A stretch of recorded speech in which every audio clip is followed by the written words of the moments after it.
खाबना लमगानबीबु उरुबदगी मथंदा खल्ली अस हंदकी school अनौबी कारपसिदी मथोकना फजख्रेदा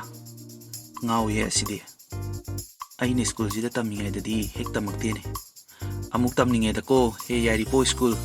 mathanda murum soli somdana longan biju class ta mamita khabu uduna dum leire larik ta pajaduna angang dawna leijarambani nungsi nungon gi wakhal leijaramba nate mangon da ngasi phawba kanaguma nupa amatabu nungsi ba phaw khidri ingaw ngawi masadu majo hap matam yorokpa ngai bida wai hap matam da muksingju leiruge na khalle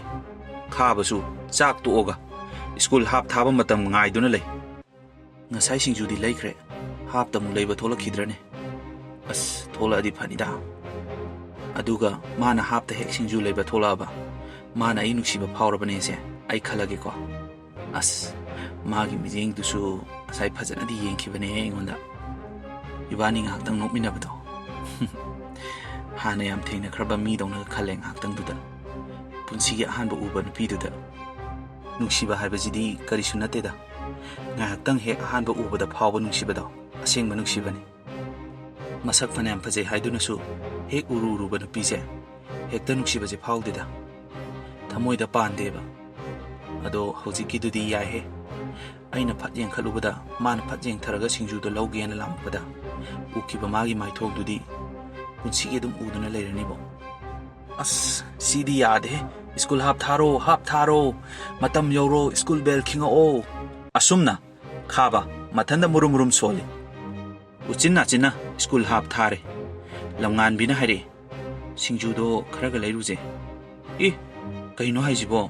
singju no mata chada banangna ngasai ju singju leira bajibo amuk singju leiruji haijibo kaigino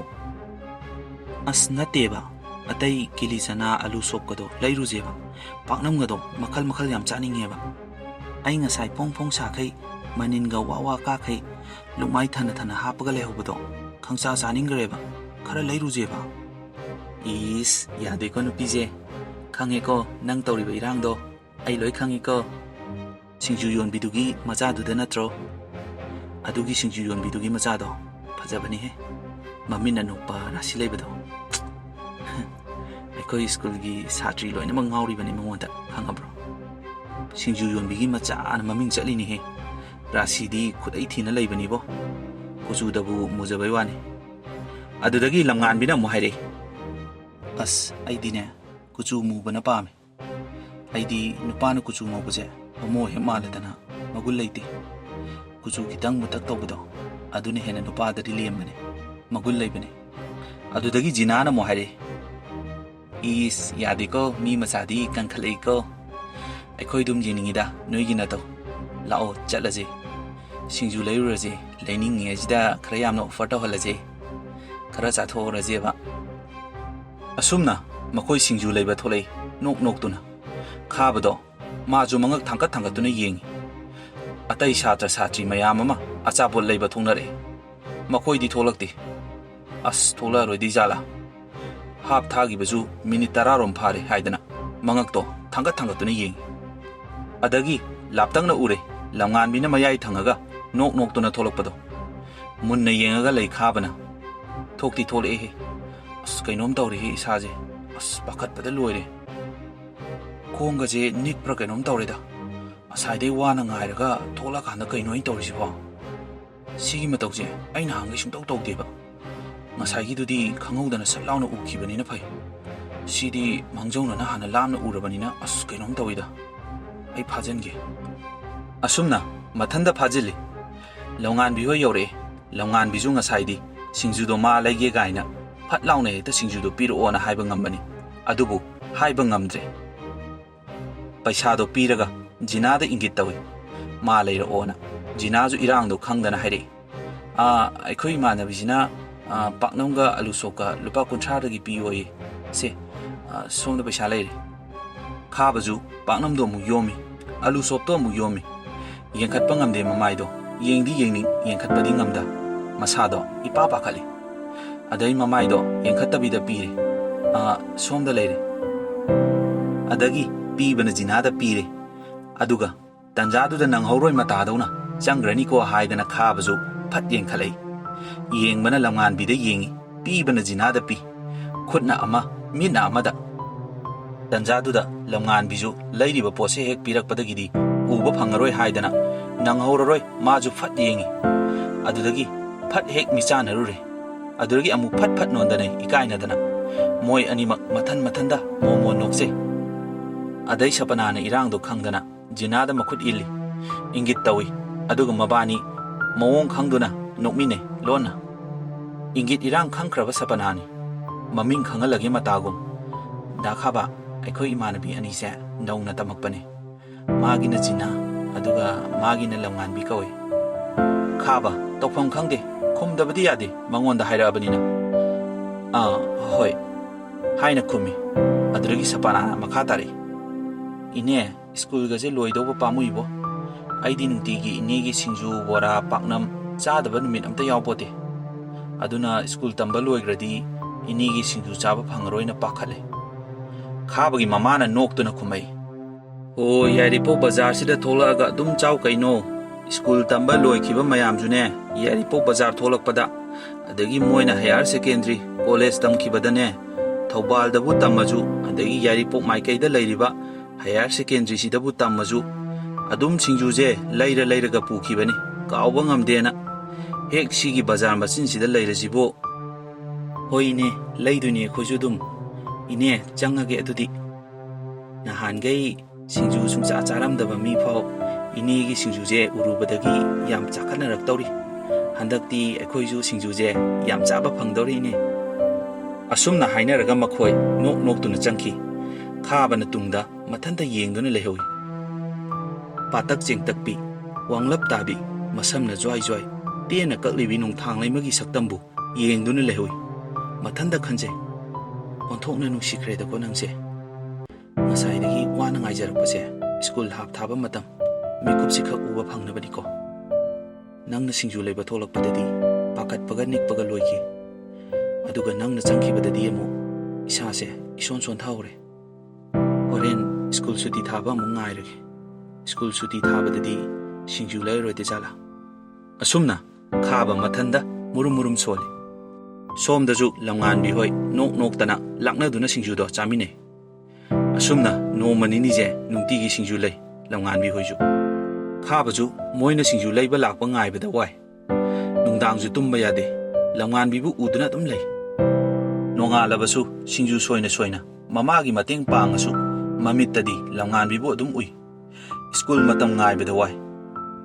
school matam yorokpada lamnganbi hoina karino made dum leiraga changkhini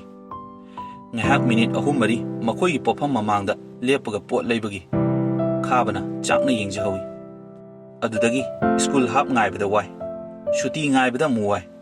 nomagi ahum lakne makoi ani nang ngakta oirsu unaise khaba pungaw ngawi mayamba ahalgi jat thiba akiba akanba khon marakta yamna kina iton manaw nu paoina hingjari khaba larik khara paraga mamagi mateng khara pangaga tum leijabani Yaripo Universal College ta class 11 tamnibani college ti inthi nuaina chatre mamagi mateng oina panga leire somdaju lamnganbi tokpham khangde ingaw ngawi athanda khali asu rasi leba mase kaidawai thengnaruino aibo babana marol ama jaiba kanbane lari se kit thawai yauna tamjage tawbasida kadaide mu thengnaruino khangdeba lari kamta pa yadreba mai masaktuda uning leire school da kaning leire matam ngaibada ware nongmagi school kabada moi porphamdagi asapo leiba school hapta mu leiba school lorakpada mu leiba nga mabu ujabaduna nongmagi penjari bani numaijing yorakani khanbada ware school suti orakani khanbada ma udaba numiti ai leiba ngamdo manjalaktre inkhalakpagi nuksiba haibajidi si oireko nang urubadagi aigi wasaka loi kaireda graduation loidri phawdi nungsi nungondagi lapna leikini khanjarambado sidi ngamdo manjalaktre asumna mathanda khali lamnganbi khabado ngasidi che machet amada kari no khara iri aduga chedo tupchalaga magi furikhalda hapaga thami ngasidi chedudadi pihorage khali karim paw phawnadana leibase ware haidana lamnganbi hoi school matam yoraktuna sapanaga jinaga makhoi ahum cycle ꯊꯧꯗꯨꯅ ꯂꯥꯛꯃꯤꯟꯅꯩ cycle ꯊꯧꯗꯨꯅ ꯋꯥꯔꯤ ꯁꯥꯏ ꯂꯝꯉꯥꯟꯕꯤꯅ ꯍꯥꯏꯔꯛꯏ ꯑꯩ ꯀꯩꯅꯣꯝ ꯍꯪꯒꯦꯕꯁꯤꯅ ꯍꯪꯉꯨ ꯀꯩꯅꯣ ꯑꯩꯅ ꯁꯨꯝ ꯑꯐꯥꯎꯕ ꯃꯤꯁꯤꯡꯒꯤ ꯂꯥꯏꯔꯤꯛ ꯄꯥꯕꯗꯁꯨ ꯀ꯭ꯂꯥꯁ 9 ꯀꯥꯔꯗꯤ ꯔꯣꯃꯥꯟꯁꯇ ꯑꯗꯨꯝ ꯈꯣꯡꯗꯥꯅꯩ ꯍꯥꯏ ꯅꯨꯡꯁꯤꯕꯁꯦ ꯍꯥꯏ ꯁ꯭ꯀꯨꯜ ꯂꯥꯏꯐꯀꯤ ꯅꯨꯡꯁꯤꯕꯃꯨꯛ ꯑꯇꯩ ꯃꯇꯝꯗ ꯐꯪꯗꯦ ꯍꯥꯏ ꯑꯗꯨꯒ ꯁ꯭ꯀꯨꯜ ꯂꯥꯏꯐꯇꯒꯤ ꯊꯣꯛꯂꯛꯑꯦ ꯍꯥꯏꯌꯦ ꯅꯨꯡꯁꯤꯕꯁꯤꯁꯨ ꯆꯨꯝꯕ꯭ꯔꯣ ꯁꯤꯕꯣ ꯖꯤꯅꯥꯅ ꯆꯨꯝꯈ꯭ꯔꯖꯥꯠꯅꯤꯍꯦ ꯑꯩꯈꯣꯏꯗꯕꯨꯅꯦ ꯅꯍꯥꯟꯈꯩ ꯀ꯭ꯂꯥꯁ 8ꯇ ꯅꯨꯄꯥ ꯊꯝꯃꯣꯏꯅ ꯑꯩ ꯊꯝꯃꯝꯗꯕꯅꯦ ꯍꯟꯗꯛꯇꯤ ꯈꯪꯗꯦꯍꯦ ꯑꯩꯈꯣꯏ ꯀ꯭ꯂꯥꯁꯀꯤ ꯑꯅꯧꯕ ꯊꯦꯡꯅꯕ ꯈꯣꯏꯔꯣꯝ ꯃꯆꯥꯗꯣ ꯑꯩꯗꯤ ꯉꯥꯎꯔꯦ ꯍꯥꯏꯁꯤꯅꯤ ꯑꯗꯨꯗꯣ ꯄ꯭ꯔꯄꯣꯁ ꯇꯧꯔꯛꯑꯦ ꯑꯩꯉꯣꯟꯗ ꯑꯩꯗꯤ ꯌꯥꯔꯗꯕꯅꯤ ꯑꯩꯗꯤꯅꯦ ꯊꯝꯃꯅꯤ ꯅꯨꯄꯥ ꯃꯤꯉꯣꯟꯗꯁꯨ ꯍꯪꯉꯕꯅꯦ ꯀ꯭ꯂꯥꯁ 9ꯗꯒꯤ ꯅꯨꯄꯥ ꯀꯣꯏꯅꯩ ꯍꯥꯏꯕꯣ ꯂꯥꯏꯔꯤꯛꯁꯨ ꯑꯗꯨꯝ ꯄꯥꯔ ꯂꯣꯏꯔꯦ ꯁꯄꯅꯥꯅ ꯑꯃꯨꯛ ꯍꯥꯏꯔꯛꯏ ꯑꯩꯈꯣꯏꯒꯤ ꯂꯥꯏꯔꯤꯛ ꯍꯩꯕꯤ ꯀꯨꯝꯍꯩ ꯍꯔꯥꯎ ꯑꯝꯇ ꯌꯥꯎꯗꯕꯤ ꯃꯄꯥꯜ ꯊꯣꯛꯇꯕꯤ ꯏꯔꯥꯡ ꯁꯨꯡꯇꯧ ꯇꯧꯗꯕꯤ ꯑꯩꯈꯣꯏ ꯁꯣꯝꯒꯤ ꯗꯤꯝꯄꯜ ꯂꯩꯕꯤꯁꯤꯕꯨ ꯍꯟꯗꯛꯇꯤ ꯌꯥꯗꯦꯀꯣ ꯃꯤ ꯉꯥꯎꯏꯀꯣ ꯖꯤꯅꯥꯅ ꯑꯃꯨꯛ ꯈꯪꯉꯤ ꯑꯩꯈꯣꯏꯁꯨ ꯈꯪꯉꯤ ꯑꯗꯣ ꯌꯥꯏ ꯀꯩꯅꯣ ꯊꯥ ꯈꯥꯕꯅꯒ ꯍꯥꯏꯔꯛꯑꯗꯤꯕ ꯅꯔꯥꯏꯕ ꯐꯔꯕꯅꯤ ꯃꯥꯒꯤ ꯔꯥꯁꯤ ꯈꯨꯂꯩꯗꯣ ꯑꯁ ꯑꯩꯈꯣꯏꯗꯒ ꯍꯥꯏꯔꯛꯑꯗꯤꯕꯀꯣ ꯑꯩꯈꯣꯏꯗꯤ ꯅꯍꯥꯟꯅ ꯌꯥꯔꯅꯤ ꯂꯝꯉꯥꯟꯕꯤꯅ ꯑꯗꯣ ꯍꯥꯏꯕꯨ ꯍꯥꯏꯔꯛꯇ꯭ꯔꯤꯁꯤꯅꯤꯅꯦ ꯑꯣ ꯈꯪꯉꯤ ꯃꯥꯁꯨ ꯏꯀꯥꯏꯕꯩꯅꯦ ꯃꯇꯝ ꯂꯩꯇꯕꯩꯅꯦ ꯁꯣꯏꯗꯅ ꯍꯥꯏꯔꯛꯈꯤꯅꯤ ꯌꯦꯡꯉꯨꯀꯣ ꯃꯥꯒꯤ ꯃꯤꯠꯌꯦꯡꯗꯣ ꯈꯪꯉꯦꯕ ꯑꯗꯨꯗꯒꯤ ꯖꯤꯅꯥꯅ ꯑꯃꯨꯛ ꯍꯥꯏꯔꯛꯏ ꯍꯣꯏꯅꯦ ꯀꯣꯛꯑꯦ ꯍꯥꯏꯔꯛꯑꯗꯤ ꯐꯗꯧꯅꯤ ꯅꯨꯄꯥ ꯃꯥꯅ ꯍꯥꯟꯅ ꯍꯥꯏꯔꯛꯇ꯭ꯔꯗꯤ ꯑꯩꯈꯣꯏꯅꯗꯤ ꯍꯥꯟꯅ ꯍꯥꯏꯔꯨꯕꯗꯤ ꯌꯥꯕꯣꯇꯦꯗꯣ ꯑꯗꯨꯗꯒꯤ ꯁꯄꯅꯥꯅ ꯑꯃꯨꯛ ꯍꯥꯏꯔꯛꯏ ꯅꯍꯥꯟꯈꯩꯗꯤꯅꯦ ꯗꯥ ꯈꯥꯕꯁꯦ ꯁꯤꯡꯖꯨ ꯇꯝꯕ ꯀꯤꯂꯤ ꯆꯅꯥ ꯇꯝꯕꯗꯅꯦ ꯌꯥꯝ ꯇꯥꯡꯉꯤ ꯌꯥꯝ ꯂꯤꯛꯏ ꯄꯥꯈꯪꯅꯦ ꯒꯥꯏꯅ ꯖꯣꯝ ꯇꯝꯃꯛꯇꯦꯅ ꯁꯥꯎꯅꯔꯤꯕꯅꯤ ꯃꯃꯥꯅ ꯇꯝꯕꯅ ꯍꯦꯟꯅ ꯌꯥꯝꯃꯦꯅ ꯑꯩꯈꯣꯏꯗꯗꯤꯅꯦ ꯐꯖꯅ ꯌꯥꯝꯅ ꯇꯝꯃꯛꯏꯍꯦ ꯂꯨꯄꯥ 10ꯒꯤ ꯁꯤꯡꯖු ꯂꯩꯕꯕꯨ 90ꯒꯤ ꯑꯣꯏꯅ ꯇꯝꯖꯜꯂꯛꯏꯅꯦ ꯍꯟꯗꯛꯇꯤ ꯑꯩꯈꯣꯏꯗꯤ ꯐꯖꯅ ꯆꯥꯗꯧꯔꯤꯀꯣ ꯑꯗꯩ ꯖꯤꯅꯥꯅ ꯑꯃꯨꯛ ꯁꯤꯡꯖꯨ ꯆꯥꯕꯗ ꯄꯨꯛ ꯊꯤꯟꯕ ꯌꯥꯎꯅꯅꯤ ꯗꯣꯛꯇꯔ ꯌꯧꯕ ꯌꯥꯎꯅꯅꯤꯀꯣ ꯑꯁꯨꯝꯅ ꯐꯥꯒꯤ ꯇꯧꯅꯗꯨꯅ ꯃꯈꯣꯏ ꯁꯥꯏꯀꯜ ꯊꯧꯅ ꯂꯥꯛꯑꯦ ꯁ꯭ꯀꯨꯜ ꯌꯧꯁꯤꯜꯂꯛꯑꯦ ꯍꯩꯅꯗꯅ ꯅꯨꯡꯇꯤꯒꯤ ꯃꯇꯧꯒꯨꯝ ꯄꯣꯠꯐꯝ ꯃꯃꯥꯡꯗꯨꯗ ꯁꯥꯏꯀꯜ ꯈꯥꯝꯃꯤ ꯈꯥꯕꯁꯨ ꯃꯈꯣꯏ ꯂꯥꯛꯄ ꯎꯕꯗ ꯍꯔꯥꯎꯖꯩ ꯉꯛꯏ ꯂꯣꯟꯅ ꯌꯦꯡꯉꯤ ꯂꯝꯉꯥꯟꯕꯤꯗ ꯂꯝꯉꯥꯟꯕꯤꯅꯁꯨ ꯌꯦꯡꯉꯛꯏ ꯊꯃꯣꯏꯒꯤ ꯃꯔꯣꯜ ꯈꯛꯇꯅꯤ ꯐꯥꯎꯅꯗꯕ ꯃꯤꯠꯌꯦꯡꯒꯤ ꯃꯔꯣꯜꯗꯤ ꯑꯗꯨꯃꯛ ꯐꯥꯎꯅꯩ ꯑꯗꯨꯃꯛ ꯃꯤꯆꯥꯟꯅꯩ ꯑꯗꯒꯤ ꯖꯤꯅꯥꯅ ꯁꯤꯡꯖꯨ ꯂꯩꯔꯤ ꯈꯥꯕꯅ ꯁꯤꯡꯖꯨꯗꯣ ꯌꯣꯝꯃꯤ ꯑꯗꯨꯒ ꯌꯥꯝ ꯍꯩꯅ ꯁꯤꯡꯅ ꯄꯤꯛꯅ ꯊꯨꯞꯄ ꯆꯦꯗꯣ ꯐꯨꯔꯤꯠꯈꯥꯎꯗꯒꯤ ꯂꯧꯊꯣꯔꯛꯏ ꯑꯗꯨꯒ ꯂꯝꯉꯥꯟꯕꯤꯗ ꯃꯃꯤꯠꯇꯨꯅ ꯏꯪꯒꯤꯠ ꯇꯧꯏ ꯁꯤꯡꯖꯨꯗꯨꯗ ꯑꯄꯤꯛꯄ ꯆꯦ ꯃꯆꯥꯗꯣ ꯌꯦꯞꯁꯤꯜꯂꯤ ꯂꯝꯉꯥꯟꯕꯤꯁꯨ ꯎꯏ ꯁꯠ ꯄꯥꯏꯁꯤꯜꯂꯤ ꯖꯤꯅꯥꯅ ꯐꯥꯒꯤ ꯇꯧꯔꯛꯏ ꯁꯤꯡꯖꯨꯅ ꯑꯩꯅ ꯂꯩꯔꯒ ꯁꯤꯡꯖු ꯄꯤꯕꯅ ꯑꯃꯗ ꯄꯤꯀꯣ ꯍꯌꯦꯡꯒꯩꯗꯤ ꯑꯩꯈꯣꯏ ꯁꯤꯡꯖු ꯂꯩꯕꯒ ꯏꯀꯥꯏꯖꯔꯦ ꯑꯁꯨꯝꯅ ꯐꯥꯒꯤ ꯇꯧꯏ ꯈꯥꯕꯁꯨ ꯈꯨꯝꯕ ꯏꯀꯥꯏꯗꯅ ꯈꯨꯝꯃꯛꯇꯦ ꯑꯗꯨꯗꯒꯤ ꯂꯝꯉꯥꯟꯕꯤꯁꯨ ꯄ꯭ꯔꯞ ꯊꯣꯛꯂꯛꯑꯦ ꯑꯗꯨꯒ ꯄꯣꯠꯐꯝꯗꯨꯗꯒꯤ ꯍꯦꯛ ꯂꯩꯊꯣꯔꯛꯄꯒ ꯃꯔꯨꯝꯗꯨꯗ ꯁꯤꯡꯖු ꯄꯤꯕꯗ ꯆꯦ ꯃꯆꯦꯠ ꯑꯃ ꯌꯥꯎꯈꯤ ꯍꯥꯏꯕꯗꯨꯗꯤ ꯂꯣꯏꯅ ꯎꯅꯍꯧꯕꯅꯤꯅ ꯁꯄꯅꯥꯅ ꯍꯥꯏꯔꯛꯑꯦ ꯄ꯭ꯔꯞ ꯁꯦ ꯁ꯭ꯀꯨꯜ ꯆꯪꯕꯒ ꯂꯥꯏꯔꯤ ꯆꯦꯗꯣ ꯍꯥꯟꯅ ꯑꯃꯨꯛꯇ ꯌꯦꯡꯁꯦꯕ ꯀꯔꯤ ꯏꯅꯣꯗꯣ ꯂꯝꯉꯥꯟꯕꯤꯅ ꯑꯩ ꯍꯥꯟꯅ ꯌꯦꯡꯈꯤꯒꯦ ꯄ꯭ꯔꯞ ꯍꯥꯡꯗꯣꯛꯏ ꯑꯗꯒꯤ I love you so much ꯂꯝꯉꯥꯟꯕꯤ ꯅꯪꯕꯨ ꯎꯔꯨꯕ ꯃꯤꯀꯨꯞꯇꯨꯗꯒꯤ ꯑꯩ ꯉꯥꯎꯈ꯭ꯔꯦ ꯑꯩꯒꯤ ꯅꯨꯡꯁꯤꯕꯁꯦ ꯏꯀꯥꯏ ꯈꯨꯝꯅꯕꯤꯌꯨ ꯁꯣꯏꯗꯅ ꯌꯥꯕꯤꯌꯨ ꯑꯩ ꯅꯪꯒꯤ ꯄꯥꯎꯈꯨꯝꯇꯕꯨ ꯈꯧꯔꯥꯡꯅ ꯉꯥꯏꯖꯔꯤ ꯆꯦꯗꯣ ꯄꯥꯕ ꯂꯣꯏꯕꯗ ꯃꯈꯣꯏ ꯑꯍꯨꯝ ꯋꯥ ꯂꯥꯎꯅ ꯅꯣꯛꯏ ꯖꯤꯅꯥꯅ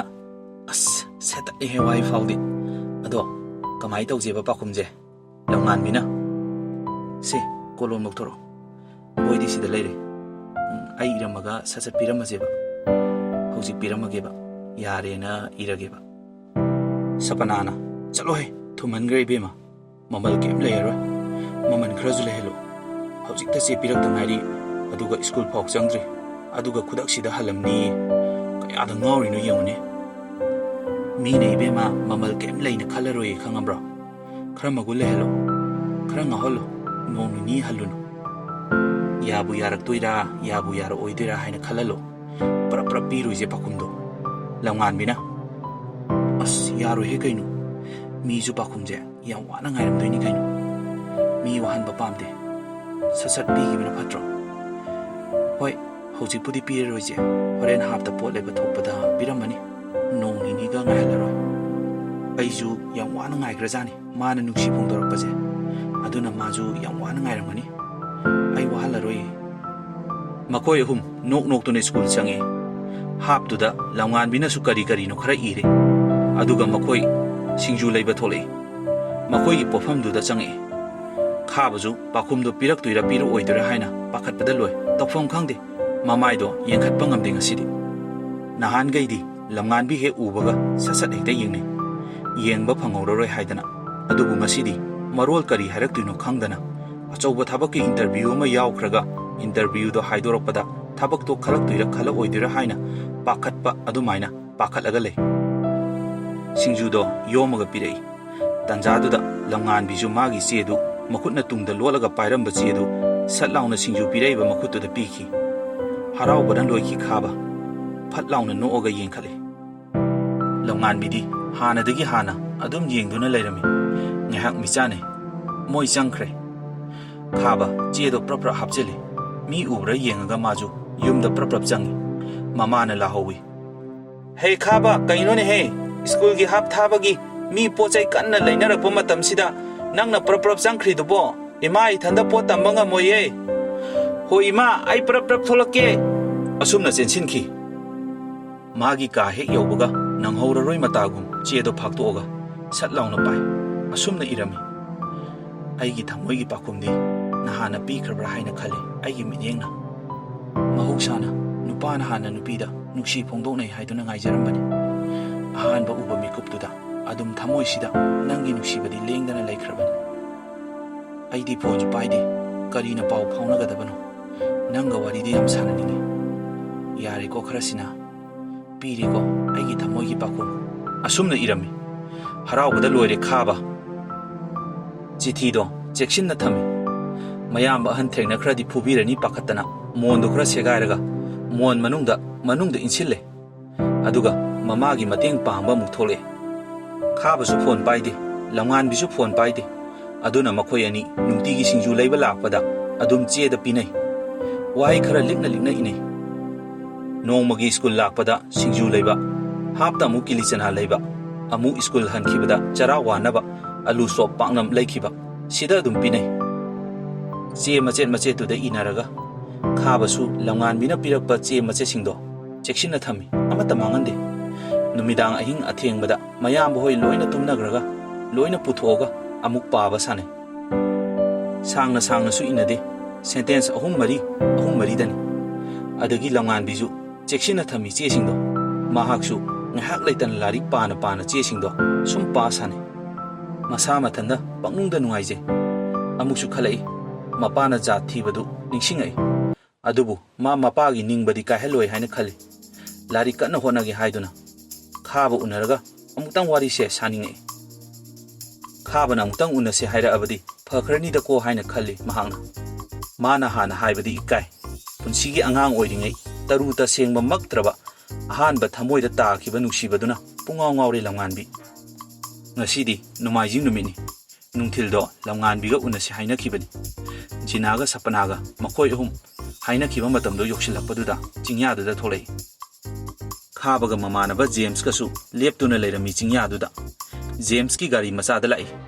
James na noi tholakpa ngaibada akhodi warjani ko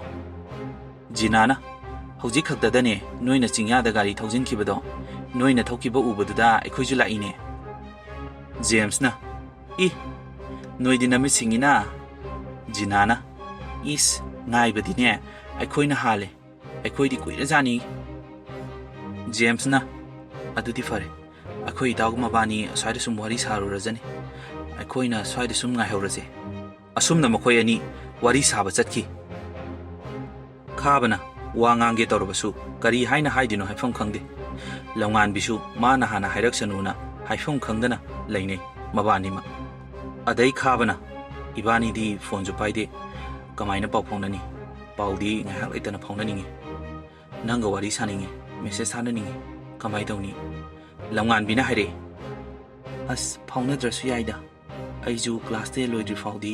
phone pairoi gi haina khale ekoi baba ju cha jam thiye aduna ai phone ga pairoida khabana ju ꯑꯁ ꯑꯗꯨꯏ ꯋꯥꯗꯤ ꯑꯩꯈꯣꯏ ꯇꯥꯆꯧꯁꯨ ꯖꯥꯠ ꯌꯥꯝ ꯊꯤꯈ꯭ꯔꯖꯥꯠꯅꯤ ꯐꯨꯕꯒꯁꯦ ꯌꯥꯝ ꯊꯤ ꯐꯨꯈ꯭ꯔꯖꯥꯠꯅꯤ ꯑꯩꯗꯤ ꯍꯥꯏꯔꯨꯅꯨꯕꯣ ꯒ꯭ꯔꯦꯖꯨꯑꯦꯁꯟ ꯇꯝꯂꯕ ꯑꯩꯈꯣꯏ ꯇꯌꯥꯏꯗꯣ ꯑꯗꯨꯐꯥꯎꯕ ꯐꯣꯟ ꯄꯥꯏꯍꯟꯗꯦ ꯃꯥꯅ ꯑꯗꯣ ꯇꯌꯥꯏꯗꯤ ꯅꯨꯄꯤ ꯂꯣꯟꯅ ꯀꯣꯏ ꯂꯣꯟꯅ ꯃꯦꯁꯦꯖ ꯊꯥꯅꯕ ꯇꯥꯆꯧꯒꯤ ꯐꯣꯟꯗꯨꯗ ꯇꯥꯆꯧꯅ ꯇꯨꯝꯈ꯭ꯔꯀꯥꯟꯗ ꯑꯗꯒꯤ ꯇꯥꯆꯧꯅ ꯆꯥꯔꯖ ꯇꯧꯔꯝꯃꯒ ꯊꯝꯃꯝꯕ